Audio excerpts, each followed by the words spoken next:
دوشنبہ 8 ربیع الاول 1490 یعنی سن 1 ہجری بامطابق 23 ستمبر 622 عیسوی کو رسول اللہ صلی اللہ علیہ وسلم قباء میں وارد ہوئے۔ حضرت عروہ بن زبیر رضی اللہ عنہ کا بیان ہے کہ مسلمانان مدینہ نے مکہ سے رسول اللہ صلی اللہ علیہ وسلم کی روانگی کی خبر سن لی تھی، اس لیے روزانہ صبح ہرہ کی طرف نکل جاتے اور آپ علیہ السلام کی راہ تکتے رہتے۔ جب دوپہر کو دھوپ تیز ہو جاتی تو واپس چلے آتے۔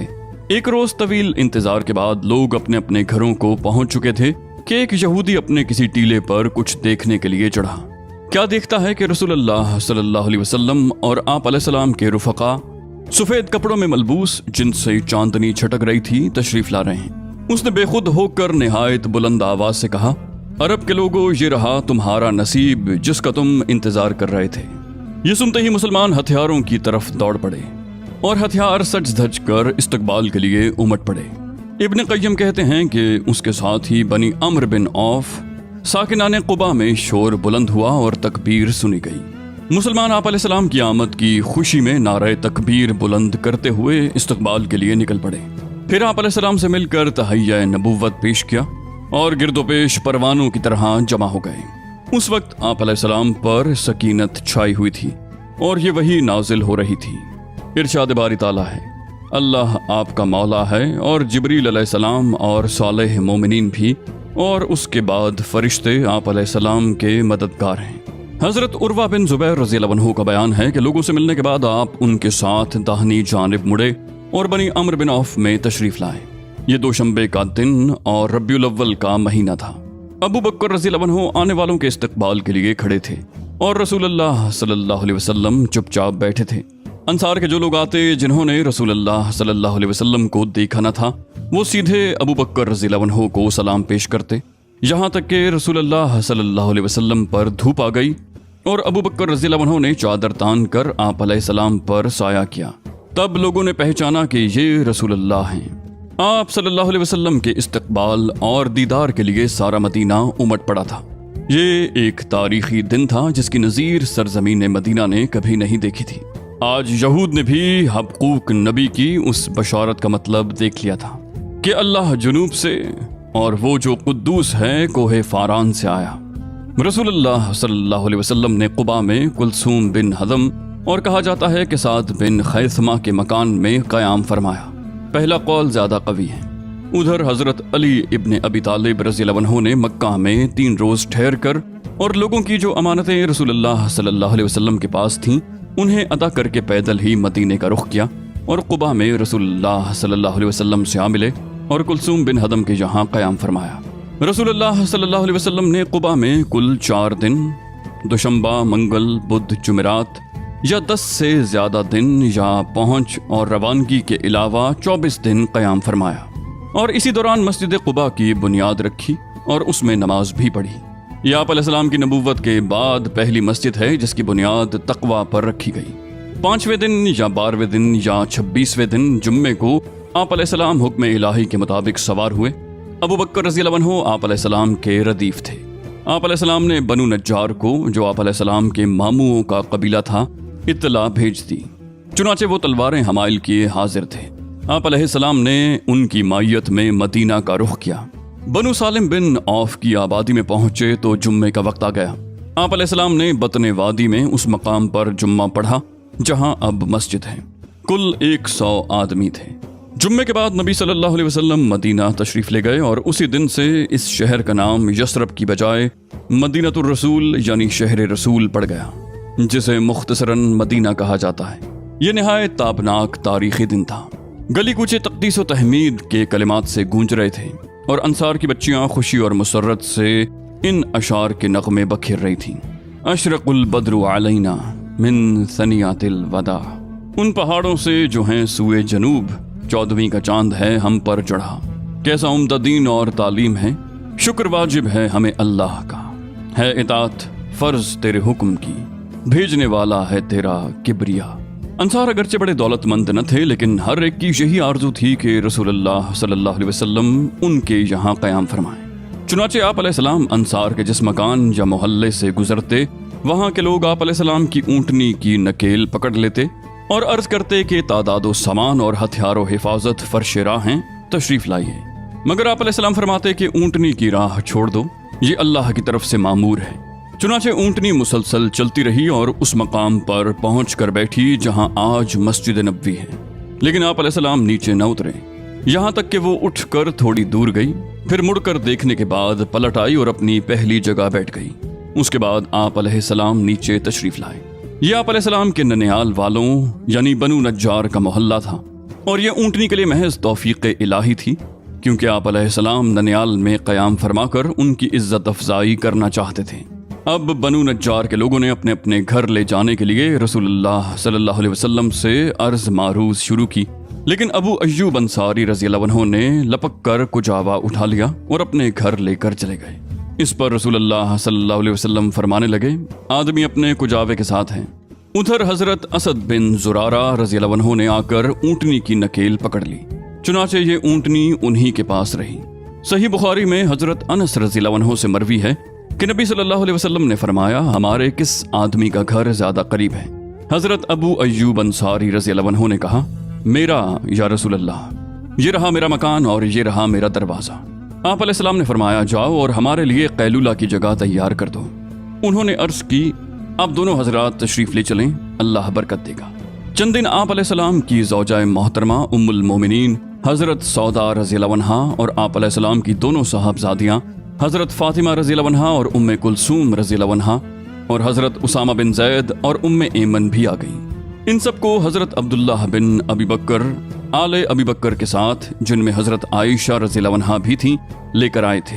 البتہ نبی علیہ السلام کی ایک صاحبزادی حضرت زینب رضی اللہ عنہا حضرت ابو العاص رضی اللہ عنہ کے پاس باقی رہ گئیں، انہوں نے آنے نہ دیا اور وہ جنگ بدر کے بعد تشریف لا سکیں۔ حضرت عائشہ رضی اللہ عنہا کا بیان ہے کہ رسول اللہ صلی اللہ علیہ وسلم مدینہ تشریف لائے تو حضرت ابو بکر رضی اللہ عنہ اور حضرت بلال رضی اللہ عنہ کو بخار آ گیا۔ میں نے ان کی خدمت میں حاضر ہو کر دریافت کیا کہ ابا جان آپ کا کیا حال ہے، اور اے بلال آپ کا کیا حال ہے؟ وہ فرماتی کہ حضرت ابو بکر رضی اللہ عنہ کو بخار آتا تو یہ شعر پڑھتے، ہر آدمی سے اس کے اہل کے اندر صبح بخیر کہا جاتا ہے، حالانکہ موت اس کے جوتے کے تسمے سے بھی زیادہ قریب ہے۔ اور حضرت بلال رضی اللہ عنہ کی حالت کچھ سنبھلتی تو وہ اپنی کربناک آواز بلند کرتے اور کہتے، کاش میں جانتا کہ کوئی رات وادی مکہ میں گزار سکوں گا اور میرے گرد گھاس ہوں گی، اور کیا کسی دن مجنہ کے چشمے پر وارد ہو سکوں گا اور مجھے شامہ اور طفیل پہاڑ دکھائی دیں گے۔ عائشہ رضی اللہ عنہا کہتی ہیں کہ میں نے رسول اللہ صلی اللہ علیہ وسلم کی خدمت میں حاضر ہو کر اس کی خبر دی تو آپ علیہ السلام نے فرمایا، اے اللہ، ہمارے نزدیک مدینہ کو اسی طرح محبوب کر دے جیسے مکہ محبوب تھا، یا اس سے بھی زیادہ، اور مدینہ کی فضا صحت بخش بنا دے، اور اس کے سا اور مد یعنی غلے کے پیمانوں میں برکت دے، اور اس کا بخار منتقل کر کے جوہفہ پہنا دے۔ اللہ نے آپ علیہ السلام کی دعا سن لی اور حالات بدل گئے، یہاں تک حیات طیبہ اور اسلامی دعوت کا ایک دور یعنی مکی دور پورا ہو جاتا ہے۔ مدنی زندگی۔ مدنی عہد کو 3 مرحلوں پر تقسیم کیا جا سکتا ہے۔ پہلا مرحلہ جس میں فتنے اور اضطرابات برپا کیے گئے، اندر سے رکاوٹیں کھڑی کی گئیں اور باہر سے دشمنوں نے مدینہ کو صفحہ ہستی سے مٹانے کے لیے چڑھائیاں کیں۔ یہ مرحلہ صلح حدیبیہ ذیقعد 6 ہجری پر ختم ہو جاتا ہے۔ دوسرا مرحلہ جس میں بت پرست قیادت کے ساتھ صلح ہوئی، یہ فتح مکہ رمضان 8 ہجری پر منتہا ہوتا ہے۔ یہی مرحلہ شاہان عالم کو دعوت دین پیش کرنے کا بھی مرحلہ ہے۔ تیسرا مرحلہ جس میں خلقت اللہ کے دین میں فوج در فوج داخل ہوئی، یہی مرحلہ مدینہ میں قوموں اور قبیلوں کے وفود کی آمد کا بھی مرحلہ ہے۔ یہ مرحلہ رسول اللہ صلی اللہ علیہ وسلم کی حیات مبارکہ کے اخیر یعنی ربیع الاول 11 ہجری تک محیط ہے۔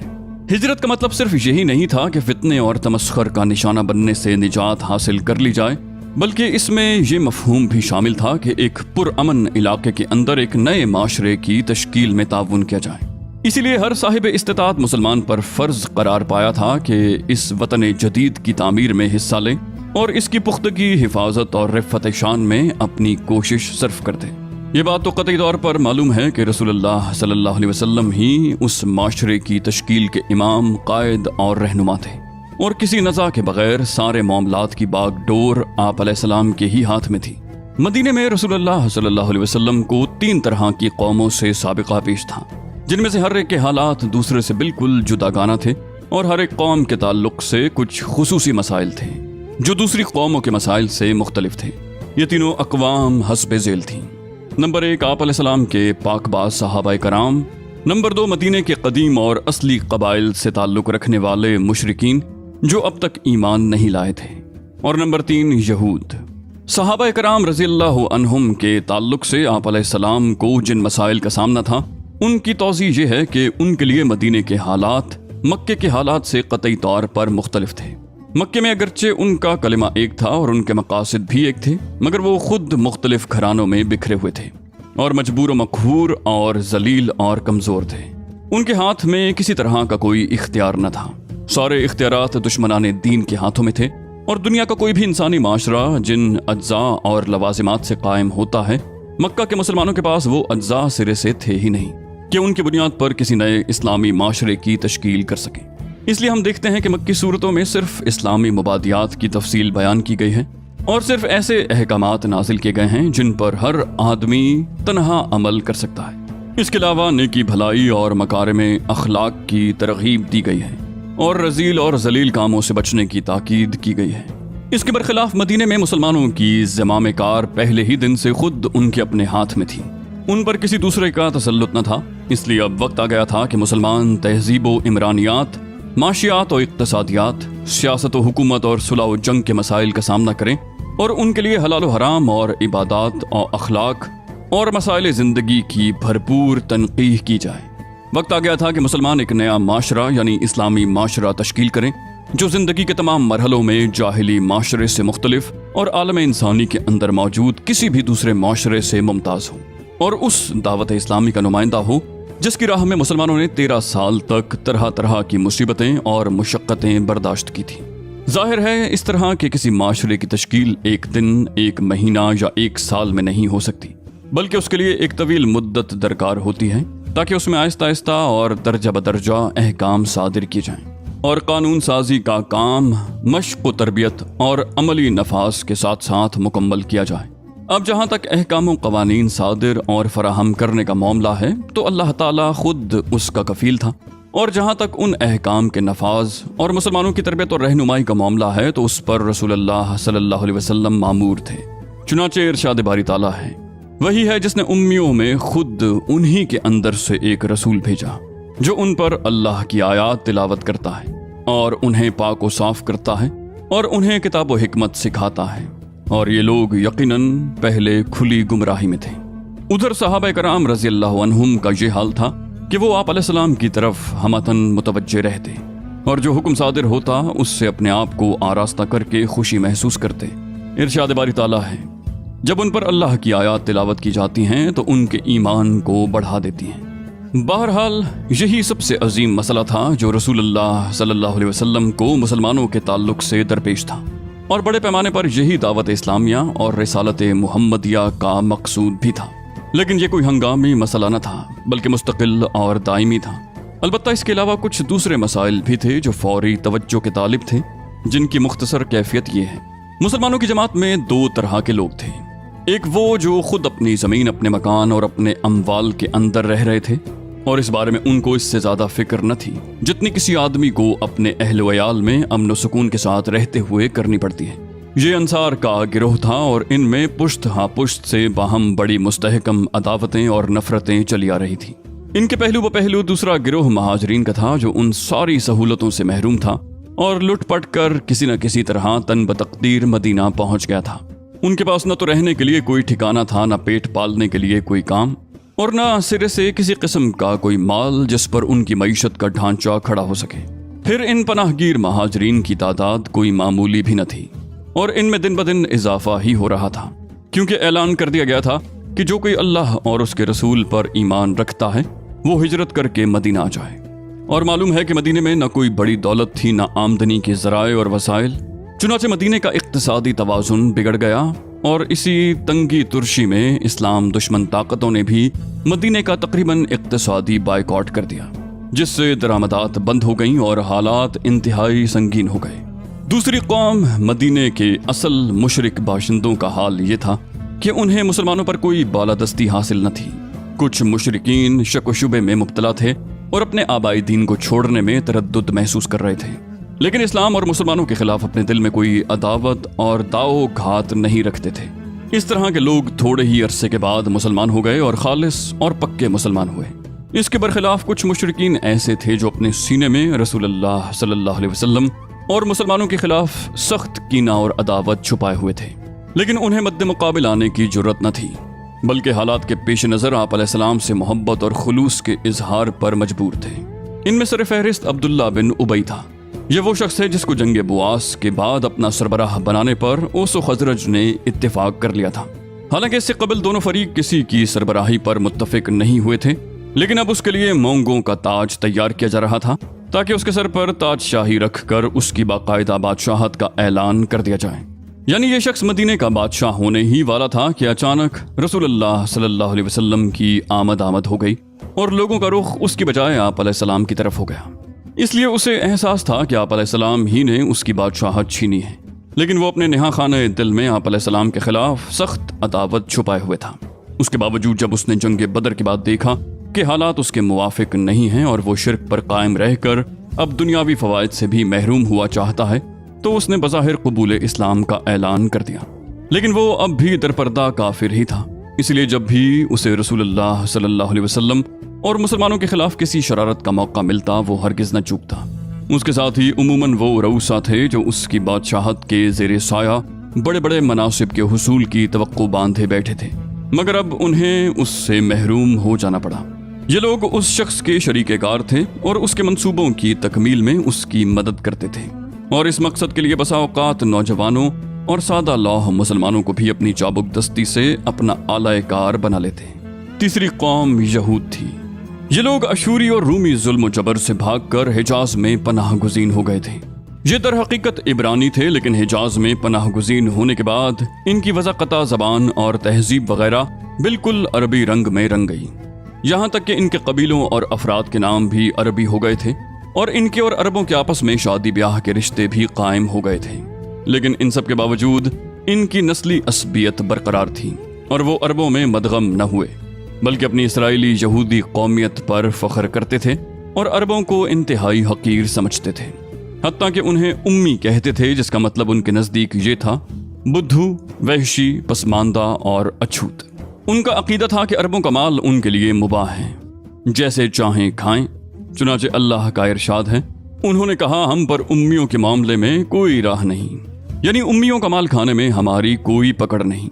ان یہودیوں میں اپنے دین کی اشاعت کے لیے کوئی سرگرمی نہیں پائی جاتی تھی، لے دے کر ان کے پاس دین کی جو پونجی رہ گئی تھی وہ تھی فال گیری، جادو اور جھاڑ پھونک۔ انہی چیزوں کی بدولت وہ اپنے آپ کو صاحب علم و فضل اور روحانی قائد و پیشوا سمجھتے تھے۔ یہودیوں کو دولت کمانے کے فنون میں بڑی مہارت تھی۔ غلے، کھجور، شراب اور کپڑے کی تجارت انہی کے ہاتھ میں تھی۔ یہ لوگ غلے، کپڑے اور شراب درآمد کرتے تھے اور کھجور برآمد کرتے تھے۔ اس کے علاوہ بھی ان کے مختلف کام تھے جن میں وہ سرگرم رہتے تھے۔ وہ اپنے اموال تجارت میں عربوں سے 2 گنا 3 گنا منافع لیتے تھے اور اسی پر بس نہ کرتے تھے، بلکہ وہ سود خور بھی تھے۔ اس لیے وہ عرب شیوخ اور سرداروں کو سودی قرض کے طور پر بڑی بڑی رقمیں دیتے، جنہیں یہ سردار حصول شہرت کے لیے اپنی مدح سرائی کرانے والے شعراء وغیرہ پر بالکل فضول اور بے دریغ خرچ کرتے۔ ادھر یہود ان رقموں کے عوض ان سرداروں سے ان کی زمینیں، کھیتیاں اور باغات وغیرہ گروی رکھوا لیتے اور چند سال گزرتے گزرتے ان کے مالک بن بیٹھتے۔ یہ لوگ دسیسہ کاریوں، سازشوں اور جنگ و فساد کی آگ بھڑکانے میں بھی ماہر تھے۔ ایسی باریکی سے ہمسایہ قبائل میں دشمنی کے بیج بوتے اور ایک دوسرے کے خلاف بھڑکاتے کہ ان قبائل کو احساس تک نہ ہوتا۔ اس کے بعد ان قبائل میں پہم جنگ برپا رہتی، اور اگر خدا نخواستہ جنگ کی یہ آگ سرد پڑتی دکھائی دیتی تو یہود کی خفیہ انگلیاں پھر حرکت میں آ جاتی اور جنگ پھر بھڑک اٹھتی۔ کمال یہ تھا کہ یہ لوگ قبائل کو لڑا بھڑا کر چپ چاپ کنارے بیٹھے رہتے اور عربوں کی تباہی کا تماشا دیکھتے، البتہ بھاری بھرکم سودی قرض دیتے رہتے تاکہ سرمائے کی کمی کے سبب لڑائی بند نہ ہونے پائے، اور اس طرح وہ دوہرا نفع کماتے رہتے۔ ایک طرف اپنی یہودی جمعیت کو محفوظ رکھتے اور دوسری طرف سود کا بازار ٹھنڈا نہ پڑنے دیتے، بلکہ سود اور سود کے ذریعے بڑی بڑی دولت کماتے۔ یثرب میں ان یہود کے 3 قبیلے مشہور تھے: 1.